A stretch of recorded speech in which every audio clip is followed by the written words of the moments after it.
Hello transport nerds and welcome back to Talking Planning.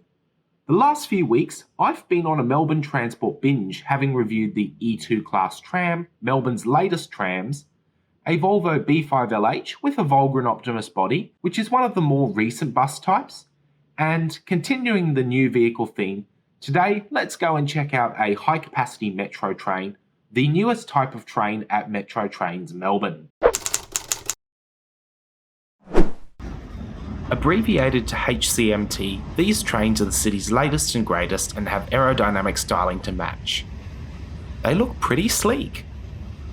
With my previous Melbourne train experience from 2019, consisting of catching all the Comenge trains, Simmons Nexus and the Extrapolis, all of which I will be checking out in future reviews, the HCMT feels like a major generational leap forward.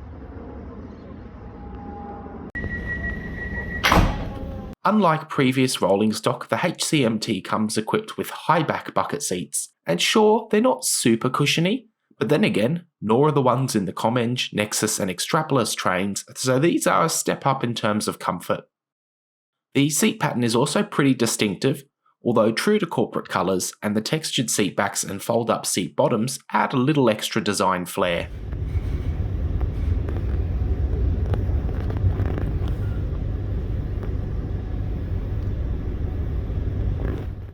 Perhaps of greater importance are the safety and customer convenience features. When it comes to passenger info displays, I think we found our new benchmark for Aussie trains. The HCMT is loaded with them, having LCD displays in the centre of the carriages, near doorways, and in view of flip-up seating, so pretty much throughout the carriage you can see easily where the next station is.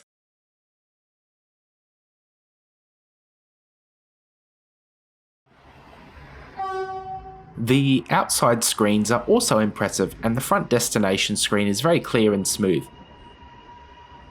reminiscent of the Waratah Series 2 internal screens.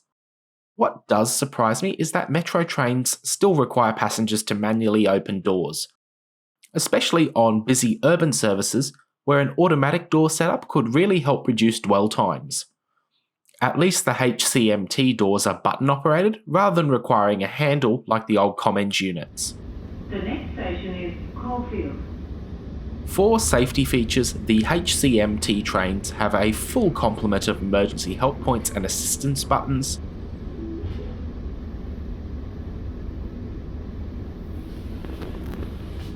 clearly marked emergency door releases, and, for those with hearing impairments, a hearing loop. Priority seats are also well signed and expectations around their use are made clear. Another good touch is having key information signs also labelled in Braille, which makes it way easier for visually impaired transport users to navigate the vehicle.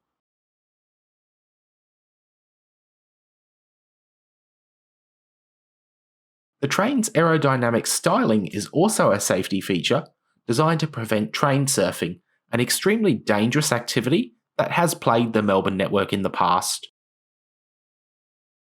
But being comfortably on the inside of this train, let's have a listen out as we travel along.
Caulfield. Change services.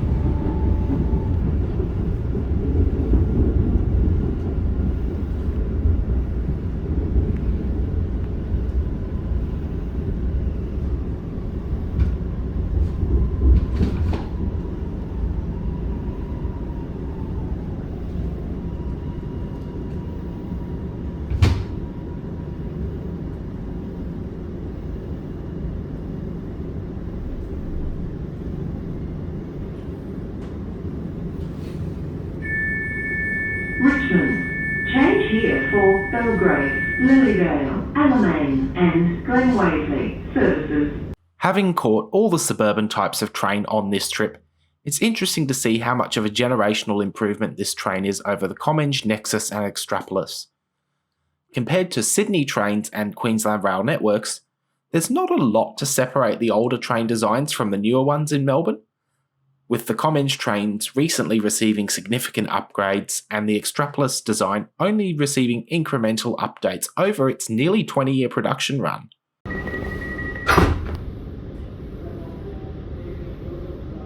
The HCMT is pretty different, consisting of a single 7-car unit rather than 3-car units coupled together to form a 6-car set. With 3 doors on each side, the HCMTs also allow for faster boarding and alighting than the Nexus units, and the wide aisles allow for more standing room. At this point, I should point out that Victoria's suburban network is built on 1600mm or 5-foot 3-inch gauge, hence the wider train design that allows for a wide aisle with 4 seats.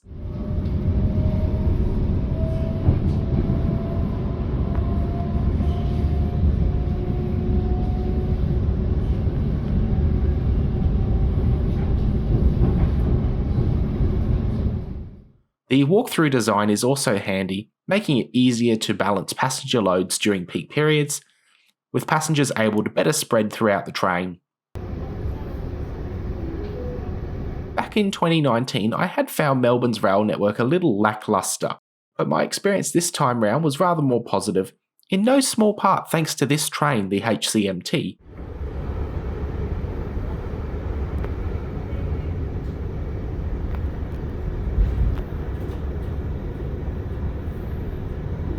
Even if their current use on the network is fairly limited. As time goes on, I expect they'll venture beyond the Pakenham, Cranbourne and Sunbury services, and are expected to be the primary rolling stock for upcoming rail projects such as the Metro Tunnel and the Melbourne Airport Rail Link, when these infrastructure projects are completed later in the decade.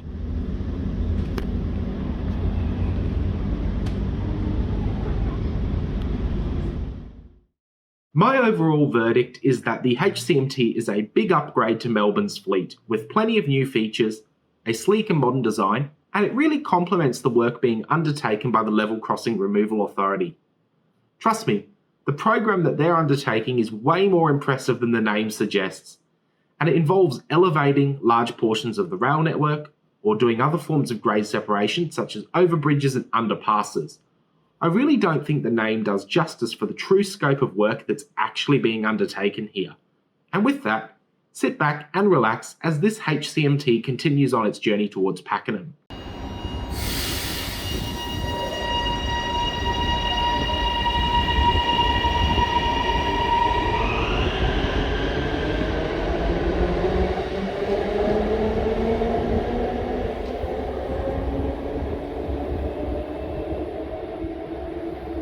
Thanks for joining me, and I will see you again soon.